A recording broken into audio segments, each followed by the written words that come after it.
Ел ішінде еламан елге теңелді, ешкі қойға теңелді деген қанатты сөз бар. Бұл сөздің шығуы былай. Кіші жүз байұлының 5 қой істеген атасына жататын еламан деген елеусіз, ескерусіз ешкім елең қыла қоймайтын момақан ауыл болады. Осы ауылдың осында жуас жағдайын білетін Бөкенбай бір жолы Шеркеш еліндегі бір маслихаттан қайтып келе жатып, сол еламан ауылына ат басын бұрады. Қасындағылары: "Биеке, өзі жармай отырған кедей ауылға неге қонамыз дейсіз?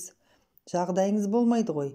Одандағы ілгерілеп барып байлау ауыл Қаракемпірге жетіп қонайық та", дейді. Сонда Бөкен баба: "Әй сендер менің не ойлап келе жатқанымды білмейсіңдер. Байлығы шалқыған бар ауылда болып жүрміз ғой. Мынау жоқ жұқаналы еламан ауылының бір еңсесін көтеріп ел қатарына қосып кетейік те. Бұлар да бір атадан туған туыс ел ғой", дейді. Бөкенбайдың осы сөзімен олар еламан елінің Қыздарбай деген ақсақалының үйіне түседі. Қыздарбай оларға не соярын білмей асып-сасып қалады. Бөкенбай оған "Саспа", дейді.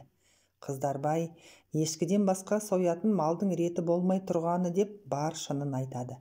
Бөкенбай: "Сол ешкіні сойдағы ауыл аймағындағы ақсақалдарыңды түгел шақыр", дейді. Қыздарбай сөйтіп еламандықтарға 3-4 жігітін шақырушы етіп жібереді. Олар: "Еламан еліне Бөкенбай келіп қонып жатыр. Сіздерді қонағасына шақырады" деген хабар айтады. Бұл хабарды есіткен ауыл адамдары, көрші бай ауылдар еламанды да елеп кісі түседі екен-ау. Оларға атақты Бөкенбайдың қонақ болуы тегін емес. "Қой, болмас. Бізде сойысымызды ала барайық. Құрғыл барғанымыз ұят болар" деп, біреу тайын, біреу танасын, енді біреу қойларын, тоқты торымын жетектеп жан-жақтан еламан ауылына жұрт ағыла бастайды. Бәрі Бөкенбайге Қыздарбай бастаған еламан ақсақалдарына сәлем беріп, тарту таралғы соғыс соғымын тапсырады.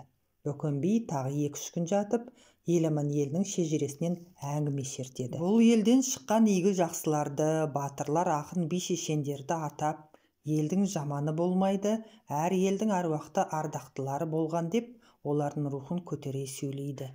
Ертеңіне Бөкенбай аттанып, жол жөнекей жауғашты елін басып өте бергенде, ол ауылдың байлары оның шылауына оралып: "Әдейі ат жіберіп алдыратын атамыз едің, аттан түсіп қонақ болып аттаныңыз" десе, оларға Бөкенбай: "Рахмет, Алла риза болсын.